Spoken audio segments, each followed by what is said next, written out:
오늘 말씀은 분노 다스리기라는 제목으로 잠시 말씀을 나누려고 합니다. 사실 요번 한 주간은 저한테 좀 힘든 주간이었습니다. 이게 육신적으로 힘든 것이 아니라 정신적으로 조금 힘든 시기였어요. 좀 이렇게 마음을 다스리기 위한 그런 어떤 시간이 필요했던 한 주간이었습니다. 왜냐하면 제가 일을 하고 있는 곳에서 다른 부서에서 저희 부서에 어떤 일을 하나 요청을 했어요. 그런데 제가 가만히 생각을 해보니까 그 요청한 부서는 사람도 더 많고 여유도 더 많아요. 근데 저희 부서는 너무 바쁘고 사람도 부족하고 그런 상황이거든요. 그런데 그쪽 부서에서 저희 부서에게 뭐를 해달라고 요청을 하는 거예요. 그런데 그 요청을 받은 게 이제 제가 감당을 해야 될 일인데 제가 정말 바쁘거든요. 일할 때는. 그러니까 정말 이렇게 잠시 1분도 앉아 있을 수가 없을 정도로 바쁜데 이제 그런 일까지 요청이 오니까 제가 막 화가 난 거예요. 왜냐하면 이거는 불공평하다라는 생각이 들기 시작했어요.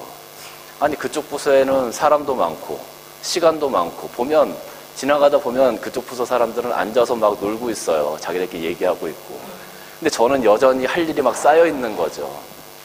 그런데 그쪽 부서에 있는 사람들이 그런 것들을 요청을 해오니까 이거 정말 이게 공평한 건가?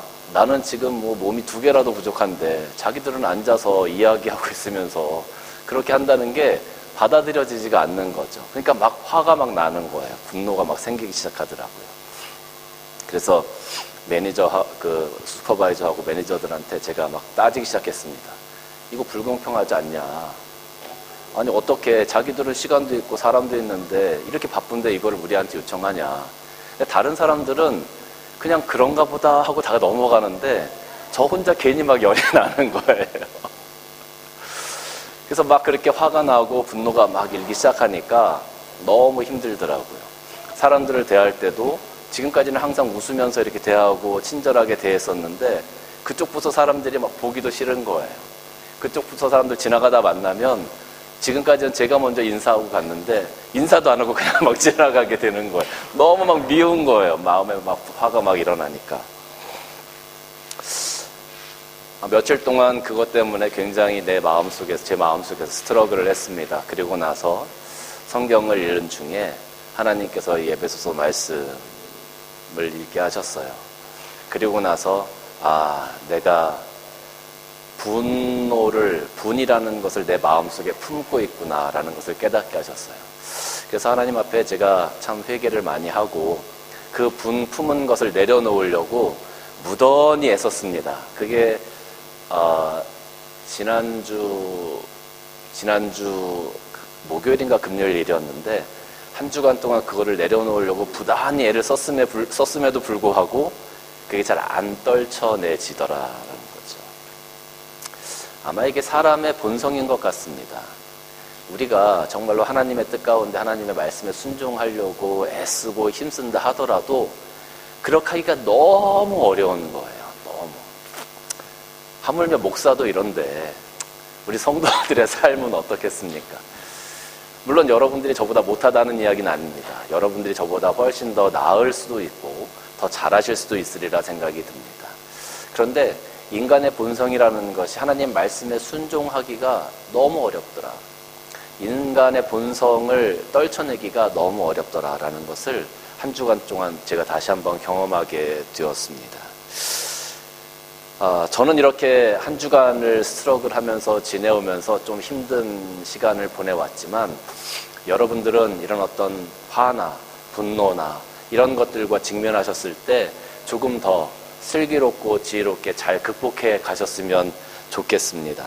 그래서 오늘 말씀을 준비하면서 일주일 동안 제가 좀 마음 가운데 스트러글하고 하나님께서 저에게 주셨던 그런 말씀들을 함께 좀 나누고자 합니다. 사실 사람이 분내는 것, 화가 나는 것은 어쩔 수 없는 것 같아요. 그건 사람의 천성이기 때문에, 본성이기 때문에 당연히 내 마음 가운데 화가 날 수 있죠. 조금 마음에 들지 않는 일이 생기고 또 불공평하다는 것이 생기고 마음에 나를 무시하는 말, 나를 공격적인 말을 듣게 되면 당연히 사람은 화가 날 겁니다. 화가 안 나는 사람이 없겠죠. 제가 어떤 동영상을 하나 봤는데 원숭이를 가지고 실험하는 거였어요. 근데 원숭이가 2마리가 있었는데 이렇게 앞에서 실험자가 손을 이렇게 내밀어요. 그러면 원숭이가 같이 손을 이렇게 내밀어서 손을 잡아줍니다. 그러면 한 원숭이에게는 오이를 주고 또 한 원숭이가 그렇게 해서 똑같은 행동을 하면 그 원숭이에게는 포도를 주는 겁니다. 그러니까 처음에 오이를 받은 원숭이가 오이 맛있다고 막 먹어요. 그럼 2번째 원숭이가 가져가는 게 포도를 가져가거든요. 그러니까 원숭이가 막, 이거 뭐지? 막 이렇게 쳐다보는 거예요. 그 2번째 똑같은 실험을 합니다. 원숭이가 또 손을 내밀어요. 또 오이를 줍니다. 그러니까 이 원숭이가 오이를 받고 맛있게 먹어요. 그리고 나서 2번째 원숭이가 또 똑같은 행위를 했을 때 또 포도를 주는 거예요. 그러니까 이 원숭이가 이제 뭔가 잘못됐다. 이건 불공평하다라는 걸 느끼기 시작하는 거예요. 그러면서 막 이제 좀 화가 막 나기 시작하는 그런 표현을 막 하는 겁니다. 3번째 원숭이에게 손을 내밀고 원숭이가 또 손을 내밀었어요. 그래서 그 원숭이에게 다시 또 오이를 줍니다. 그리고 2번째 원숭이에게 또 포도를 주는 거죠. 그러니까 이 원숭이가 정말 막 진짜 화가 나는 거예요. 그 철창 안에서 막 그냥 이리 뛰고 저리 뛰고 막 난리를 치는 거예요. 4번째 손을 내미니까 원숭이가 삐져가지고 손을 안 내밀어요. 손을 아예 안 내밀고 그냥 막 자기 맘대로 막 그냥 화가 나가지고 막 철창을 헤집고 다니더라고요. 뭔가 불공평하다, 나에게 조금 불이익이다라고 생각이 들면 아마 다 이렇게 화가 나는 것 같아요. 자연스러운 일인 것 같아요. 이렇게 자연스러운 일이 사실은 성경에도 우리가 아는 사건 중에 하나가 나옵니다. 그게 뭐냐면 가인과 아벨의 사건이에요. 창세기 4장 말씀을 보면 우리가 잘 아는 말씀이죠. 가인과 아벨이 하나님께 똑같이 제사를 드렸어요. 그런데 하나님께서 아벨의 제사는 받으시고 가인의 제사는 안 받으셨죠. 가인이 그것 때문에 아주 큰 상처를 받았습니다. 나도 하나님께 사랑받고 싶은데 나도 하나님께 똑같이 제사를 드렸는데 왜 하나님 내 제사 안 받으시지? 이거 불공평해. 이건 말이 안 되는 거지. 왜 나를 하나님 사랑하지 않지? 왜 하나님은 내 제사를 받지 않으시지? 왜 내 기도를 듣지 않으시지? 그런 것 때문에 가인이 마음에 상처가 생기기 시작한 거죠. 그리고 그 상처가 분노로 바뀌게 되는데 하나님에 대한 분노, 하나님께서 나를 받아주시지 않았다, 내 기도에 응답해 주시지 않았다, 내 예배를 받아주시지 않았다라는 분노였지만 그 분노가 향한 곳은 동생이었습니다. 결국 그 동생을 죽이게 되는 일이 생기게 되는 거죠. 창세기 4장 5절 말씀 보면 가인과 그의 재물을 받지 아니하신지라 가인이 몹시 분하여 안색이 변했다. 하나님께서 자기를 인정하지 아니하시니까, 인정받고 싶은데 인정받지 못하니까 화가 막 나는 거예요. 자기 열심히 살았는데, 열심히 했는데 자기 상사가 나를 인정해주지 않는 거야. 난 정말 회사를 위해서, 난 정말로 그 사람을 위해서 최선을 다했는데 칭찬 한마디 해주지 않는 거죠. 맨날 나에게 오이만 주는 거죠. 포도를 안 주고. 그러니까 안색이 변한 거예요. 여호와께서 가인에게 이르시되 내가 분하여 하면 어찌미냐, 안색이 변하면 어찌미냐, 내가 선을 행하면 어찌 나를 듣지 못하겠느냐, 선을 행하지 아니하면 죄가 문에 엎드려져 있느니라. 죄가 너를 원하나 너는 죄를 다스려라. 가인의 마음 가운데 그 분노가 들어오면서, 그 상처가 생기면서 분노가 생기고, 그 분노가 들어오면서 그 분노를 표출할 때 그것이 죄가 되었다라고 성경은 이야기하고 있습니다. 근데 우리 마음을 잘 다스리지 못하면 그 분노가 잘못하면 우리 삶 가운데 죄로 표출되어질 수 있는, 다른 사람을 오히려 더 상처 주고, 다른 사람을 오히려 더 마음 아프게 하고, 다른 사람의 삶을 망칠 수도 있는 그런 일들이 되어질 수 있다는 거죠. 그러니까 우리가 자녀들에게 이야기하는 것도 굉장히 조심해서 말을 해야 될 필요성이 있습니다. 어떤 부모에게 자녀가 둘이 있었습니다. 하나는 초등학교 2학년이고 하나는 초등학교 4학년 형제가 있었어요. 그런데 어느 날 이 형제 둘이 틱탁틱탁 하고서 동생이 형한테 두들겨 맞고 와가지고 엄마한테 얘기하는 거예요. 엄마, 형이 나 맛있는 거 있었는데 그것도 뺏어 먹고 그거 내가 안 준다 그러니까 나 막 때려가지고 나 막 지금 이렇게 왔어. 엄마한테 막 하소연을 하는 거죠. 그러니까 엄마가 그 자녀를 붙들고 아유 그래 형이 치사하다. 그렇게 치사한 형이 어딨냐? 너 형이랑 놀지 마, 치사하니까. 엄마가 더 맛있는 거 사줄게. 동생을 되게 다독거려 줬습니다. 우리가 일반적으로 할 수 있는 말이잖아요. 그런데 그 말을 문 밖에서 형이 들은 거예요. 그리고 나서 시간이 한 40년 정도 흘렀습니다. 이 아이들이 나중에 어른이 돼서 사회에서 살면서 큰형이 40이 넘었는데도 사람 구실을 못하는 거예요. 폐인처럼 맨날 직장도 잘 못 다니고 들어가면 금방 나오게 되어지고, 이 부모가 얼마나 마음이 아프겠어요. 그래서 부모가 그 큰 아들을 향해서 이렇게 얘기합니다. 넌 대체 왜 그러냐? 대체 뭐가 문제냐? 대체 왜 이렇게 살아가고 있냐? 그러니까 큰 아들이 어느 날 술을 잔뜩 먹고 와서 엄마를 붙들고 하소연합니다. 엄마가 나한테 치사한 놈이라고 그랬잖아요. 엄마가 나한테 치사한 놈이라고 그랬잖아요. 그 말을 들은 이후부터 나는 어디를 가든지 사람들이 다 나를 치사한 놈으로 보는 것 같아서 내가 뭔 일을 할 수가 없어요. 내가 뭔 일을 할 수가 없어요. 사실 아무 말도 아닌 것 같았지만 그 치사한 놈이다라고 엄마 입에서 나왔던 그 한마디가 그 아들에게는 아주 큰 상처가 되었던 것 같아요. 그 한마디가 그 아들의 삶을 완전히 바꿔놓은 거예요. 그 아들에게 상처가 생기고 나니까 그 상처로 인해서 그 삶이 엉망이 되어지고, 또 그 분노가 가정을 향해서, 부모를 향해서, 동생을 향해서 계속 표출되면서 그 삶 가운데 어려움이 있었다라는 것이죠.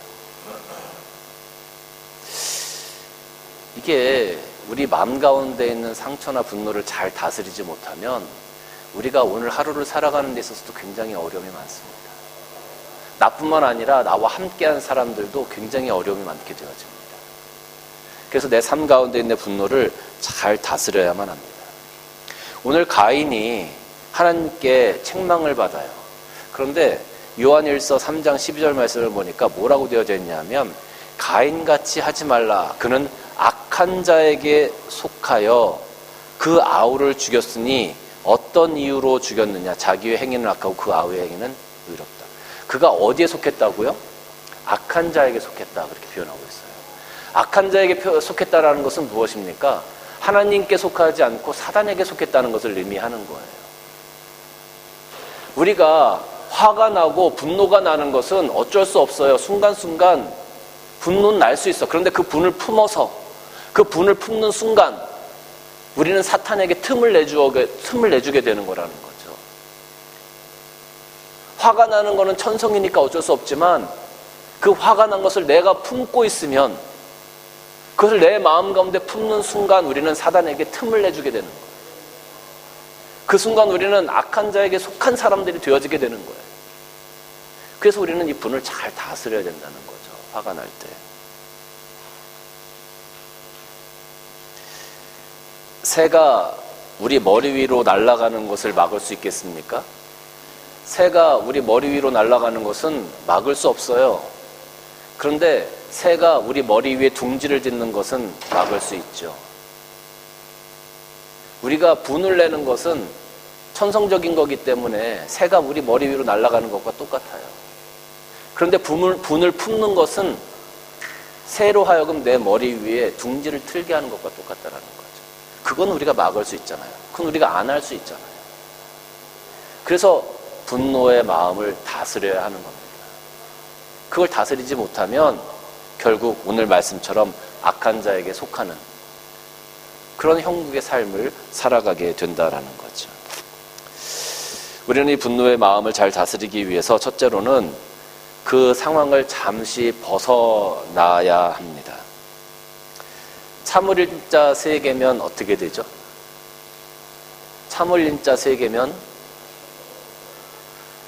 게임 같은 거 보면 잘하던데, 참을인자 3개면 살인을 면한다. 보통 우리 선조들이 그렇게 얘기하잖아요. 저는 처음에는 그런 줄 알았어요. 그런데 오늘 설교를 준비하다 보니까 야, 우리 선조들이 정말 지혜로우신 분들이었구나라는 생각을 하게 됐어요. 왜냐하면 사람이 화가 나기 시작하잖아요. 분노의 마음이 생기기 시작할 때 약 15초간 그 분노의 호르몬이 가장 많이 나온대요. 15초간 가장 많이 그 분노의 호르몬이 나온다는 거예요. 그 15초가 지나고 나면 그것이 조금씩 이렇게 줄어든다는 거죠. 그러니까 처음에 화가 났을 때 그것을 대응하지 않고 조금만 참으면 살인을 면한다라는 이 말이 과학적으로 틀린 말이 아니더라고요. 참을 자 세게면 살인도 면한다. 어떻게 보면 우리가 분노가 되어지는, 나를 화나게 하는 그 상황 가운데 잠시 한 발자국 떨어져서 뒤에서 그것을 바라볼 수 있는 지혜가 우리에게 필요하다라는 거죠. 보통 부부싸움을 하다 보면 남편이든지 아내든지 됐어 그만해 하고 자리를 피해요. 그러면 남아있는 사람이 뭐라 그러죠? 왜 이러세요? 다들 경험 있으면서. 아니 나 말 안 끝났는데 어디가? 그래서 막 붙잡잖아요. 나 말 안 끝났는데 어디 가냐고 막 붙잡잖아요. 끝장을 봐야 되잖아, 우리는 끝장을. 근데 그게 결코 좋은 게 아닌 것 같아요. 일단 막 화가 나고 부딪힐 것 같으면 일단 휴전. 그 자리를 잠깐 피하는 것이 오히려 어떻게 보면 지혜이고 상책이 될 수 있다는 거예요. 그 자리를 잠깐 벗어나서 마음을 다스릴 시간이 필요한 겁니다.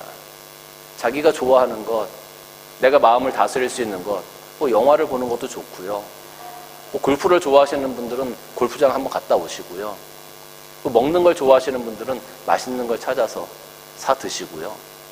그 자리를 잠깐 떠나서 자기 마음의 분노를 다스릴 수 있는 그런 시간을 갖는 것이 굉장히 중요하다라는 거예요. 아이들한테 화가 날 때도 마찬가지죠. 아이들한테 화가 난다고 너 일로 와 하고서 붙잡아가지고 앉혀가지고 그냥 막 훈계하고 매를 때리고 그러지 마시고 잠깐만 참아보세요. 그리고 그 자리를 잠깐만 떠나보세요. 막 화가 나면 정말로 부부싸움을 막 한참 하고 나면 어떤 분들은 숨소리도 듣기 싫다 이런 얘기 하시더라고요.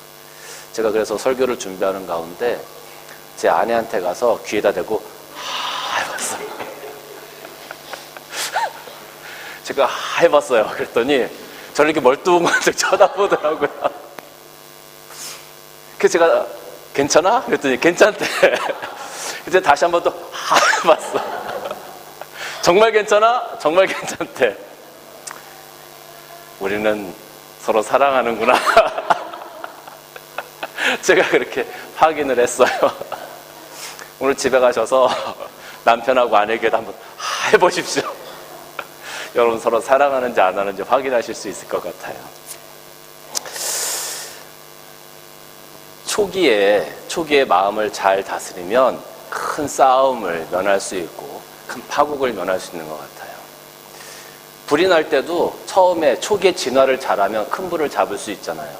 초기 진화에 실패하면 큰 불이 나게 되어져서 너무나 많은 것을 손해보게 되어지는 경우가 많습니다.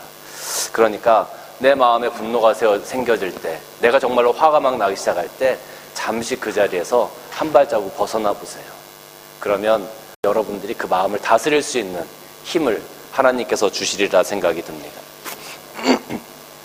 시편 37편 8절의 말씀을 보면 분을 그치고 노를 버리며 불평하지 말라. 오히려 악을 만들 뿐이다. 우리가 분내고요, 우리가 화내고요 하는 그 모든 것, 그러면서 나는 왜 이런 거야, 이 상황이 왜 이런 거야 하고 불평하고 막 그렇게 하는 것, 그런 것이 오히려 악을 만들 뿐이다라고 하나님은 말씀하세요. 우리는 선을 만들어 가야 되잖아요. 우리는 악을 만드는 사람들이 아닙니다. 우리는 선을 만드는 사람들입니다. 그러니까 우리 마음에 있는 그 분노, 화를 잘 다스려야만 하는 사람들이다라는 것이죠. 둘째는 다른 사람도 나와 같은 생각을 해야 된다라는 생각을 내려놓아야 합니다. 사실 이 화가 나는 것은요, 우리가 싸움을 하는 것은요, 다른 사람과 의견 충돌 때문에 그런 경우가 많죠. 그리고 내 의견을 가지고 다른 사람을 설득하려고 해요. 근데 설득이 안 되는 거야. 그러니까 막 화가 나는 거예요. 분노가 나는 거야. 왜 내가 이렇게 얘기하는데 너는 거기에 동의를 못해? 왜 내가 이렇게 맞다고 얘기하는데 당신은 그거를 받아들이지를 못해? 그러니까 내 마음에 막 화가 나는 거예요. 내가 설득시켜서 나에게 동의하게 만들어야 되는 동의가 안 되니까. 그러니까 맨날 우리가 싸우는 거잖아요. 근데 우리가 수십 년 동안 다른 삶을 살다가 부부가 되어서 이제 살아가고 있지만 그러면서 조금씩 맞춰가는 거잖아요. 여전히 우리에겐 다름이 있고 여전히 우리에겐 다른 생각들이 있어요. 다른 것을 바라보고 한 사건을 경험하더라도 우리가 그 사건에 대한 다른 해석을 가질 수가 있잖아요. 그건 어쩔 수가 없는 거예요, 부부라도. 그런데 우리는 자꾸 설득시키려고 하죠. 나를 따라오라고 하죠. 당신이 틀렸고 내가 맞다라고 이야기를 하죠. 거기서부터 상대방은 분노하기 시작하는 겁니다. 상처가 되어지고 분노하기 시작하고, 또 나와 다른데 그걸 강요하니까 화가 나고, 내가 맞는데 안 따라오니까 화가 나고, 둘 다 화가 나는 거예요. 둘 다. 명상록의 저자인 에픽테토스는 행복과 자유에 대해서 뜻대로 할 수 있는 것과 할 수 없는 것을 구별하라라고 얘기를 했어요. 뜻대로 할 수 있는 것과 할 수 없는 것. 다른 사람을 뜻대로 할 수 있다라고 생각하는 것. 그거 여러분, 우리 내려놔야 합니다. 내가 뜻대로 할 수 있는 것을 하는 것이 행복이고요. 뜻대로 할 수 없는 것을 하려고 하면 우리가 불행하게 된다는 거예요. 여러분, 처음에 결혼하실 때 남편이 혹은 아내가 내 뜻대로 다 해줄 거라고 여러분 생각하고 결혼했죠. 그런데 내 뜻대로 되던가요? 우리 저기 뒤에 청년들이 있는데 이런 얘기해서 정말 미안한데 결혼해서 내 뜻대로 되던가요? 안 되잖아요. 안 되잖아요. 아무리 해도 안 되잖아요. 그러니까 그거 빨리 내려놔야지. 그걸 빨리 내려놓는 순간 우리는 행복해질 수 있다. 그거를 붙들고 있는 순간 우리는 불행할 수밖에 없다. 안 되는 거를 가지고 계속 내 마음 가운데 스트럭을 하는 거예요. 그러지 말라는 거죠. 내 아내로서, 내 남편으로서, 내 자식으로서 조금 다름을 인정해 줘 버려야 돼요. 인정하지 못하고 계속 그걸 붙들고 있으면 내가 그만큼 힘들어지는 거예요. 사실 제 아내하고 저하고 어떤 이야기를 가지고 어떤 일을 가지고 이렇게 얘기하다 보면 논리적으로 제 아내가 저한테 안 되거든요. 논리적으로 제 아내가 저에게 안 돼요. 그런데 마지막에 제 아내가 저로 하여금 입을 닫게 하는 한마디가 있어요. 그게 뭐냐면, 왜 당신은 모든 사람이 다 당신과 똑같은 생각을 할 거라고 생각하냐고. 그 한마디를 딱 하면 뭐 놀리고 뭐고 다 필요 없어. 그냥 아 그래 맞아. 그냥 입을 싹 닫아요. 제가 더 이상 할 얘기가 없는 거야. 그걸 인정해 주기 시작합니다. 그러니까 다른 사람은 다른 생각을 할 수 있다는 것을 우리가 인정해 줘야 되는데 인정하지 못하는 거죠. 그러니까 계속 부딪히게 되고 그 부딪힘 때문에 상처가 생기고 그 상처 때문에 분노가 생기고, 우리 삶 가운데 그럴 수 있겠네, 그럴 수 있겠네, 그럴 수 있겠네. 그걸 우리가 인정해주는 그거 필요합니다. 자, 옆에 사람 보고 한마디 해보십시다. 당신 그럴 수 있어. 당신 그럴 수 있어. 여러분, 이렇게 인정해주면 내가 마음에 있는 분노를 다스리기가 훨씬 더 쉽다는 거예요. 인정하지 못하면서 오는 분노가 너무 크기 때문에. 여러분의 삶 가운데 인정하심이 있기를 주님의 이름으로 축원합니다. 마지막으로 한 가지 더 말씀드리면, 곱씹지 말라라는 거예요. 곱씹지 말라. 이 곱씹는다는 것은 뭡니까? 여러 번 반복해서 씹는다는 거잖아요. 우리가 밥을 먹을 때. 곱씹지 말라라는 것은요, 사실 우리가 어떤 상황에 처해서 화가 나고 했을 때 내가 그 상황을 곱씹는 것, 다시 한번 복기하는 것, 다시 한번 생각해 보는 것. 그래서 아, 내가 실수했구나. 아, 내가 나만 옳다고 주장했던 것이 다른 사람이 볼 때는 안 그럴 수도 있겠구나 라는 것을 생각하고 자기를 되돌아보는 곱씹음은 굉장히 좋은 거예요. 그런데 대부분의 사람들은 이런 곱씹음을 통해서 어떠한 성향이 나타나냐 하면, 그래, 이 상황에서 내가 당연히 이렇게 하고 그 사람 잘못했지, 그 사람이 잘못했지, 내 아내가 잘못했지, 내 남편이 잘못했지, 나는 잘못한 게 하나도 없는 거야. 분명히 다시 생각해봐도 나는 잘못한 게 없어 라는 결론에 이르게 되죠. 이게 무슨 말이냐 하면, 자기의 의견을 더 공고히 하게 되어지는 그런 결론에 이르게 된다는 거예요. 이 곱씹음을 통해서. 그러니까 점점 더 자기의 그 성을, 자기의 분노의 성을, 자기의 의견의 성을 점점 더 쌓아가는 시간을 만드는 것이 이 곱씹는 시간이 되어져요. 곱씹으면서 자기가 쌓았던 성을 무너뜨리는 것이 아니라 더 강하게 만들어 간다니까요, 사람들은. 그래서 그 다음에 만나게 되면 전투력이 더 향상돼 있어. 이만큼 막 올라와 있어. 그냥 전투력 의지가 아주 대단해. 여러분, 곱씹음을 통해서 나를 돌아볼 수 있어야 되는데 나는 안 돌아보고 자꾸 상대방만 돌아보려고 하는 거죠. 그래서 그런 곱씹음은 결코 우리들에게 도움이 되지 않습니다. 그런 곱씹음을 통해서 마음을 다스려야 되는데 다스리지 못하게 되는 경우가 훨씬 더 많게 되어진다는 거예요.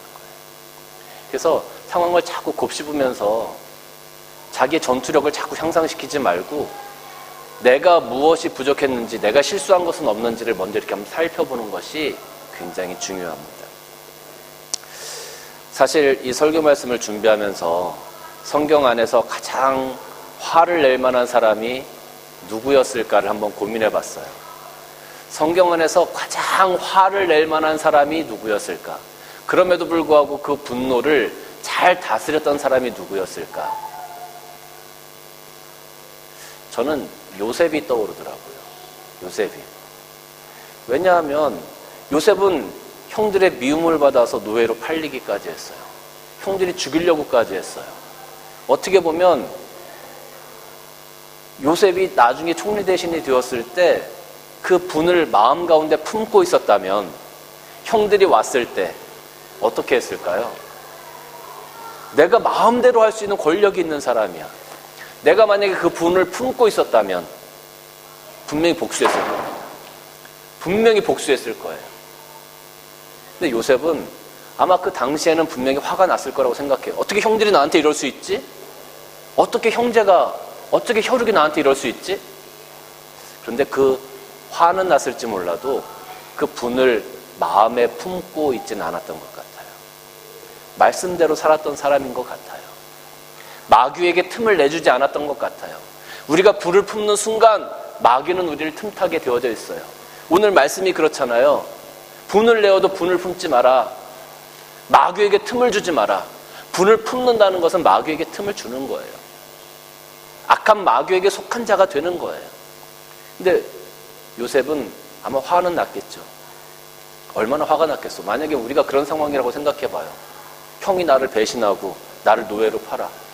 형이 나를 배신하고 내가 가지고 있는 모든 걸 다 가지고 날랐어. 형이 나를 배신하고 도장을 막 찍어가지고 내가 정말 빚더미가 산더미가 됐어. 얼마나 화가 나겠어요. 나중에 형 만나면 멱살잡이라도 하게 생겼어요. 이렇게 분을 품는 거죠. 그런데 요셉은 나중에 형제를 만났을 때 형님들 걱정하지 마세요. 걱정하지 마세요. 형들이 아버지가 죽으면 우리에게 복수하면 어떻게 하지? 지금은 아버지가 살아계시니까 요셉이 저렇게 얘기하지만 아버지가 돌아가신 다음에 우리에게 복수하면 어떻게 하지? 그렇게 걱정하기도 했어요. 근데 요셉은 그러지 않았잖아요. 그렇게 억울한 일을 당하고 그렇게 화가 날 법도 한데 결국은 화는 났지만 분을 품지 않았던 사람, 그리고 하나님의 뜻대로 마귀에게 틈을 주지 않았던 사람, 그 사람이 바로 요셉이더라. 그러니까 하나님께서 그 사람을 들어 쓰신 거예요. 그래서 하나님께서 그 사람을 들어 쓰신 거예요. 골로새서 3장 8절 말씀 보면 이제는 너희가 이 모든 것을 벗어버리라. 곧 분함과 노여움과 악의와 비방과 너희 입에 부끄러운 말들 다 벗어버려라. 3장 12절 말씀 보면 그러므로 너희는 하나님이 택하사 거룩하고 사랑받은 자처럼 긍휼과 자비와 겸손과 온유와 오래 참음으로 옷 입고 누가 누구에게 불만이 있거든 서로 용납하라. 피차 용서하되 주께서 너희를 용서하신 것 같이 너희도 그러하라. 사랑하는 성도 여러분, 우리가 화가 나는 것은 자연적인 거라고 제가 말씀드렸어요. 어쩔 수 없어요. 그런데 그 분을 품지 마십시오. 품지 마십시오. 그리고 불만이 생기거든 용납하려고 노력하십시오. 내 마음 가운데 품어지는 화를, 그 분노를 내려놓으려고, 말씀 가운데 순종하려고 오늘도 우리를 복종시킬 수 있는 그런 믿음인들이, 그런 그리스도인들이 다 되어주시기를 주님의 이름으로 간절히 축원합니다. 기도하시겠습니다.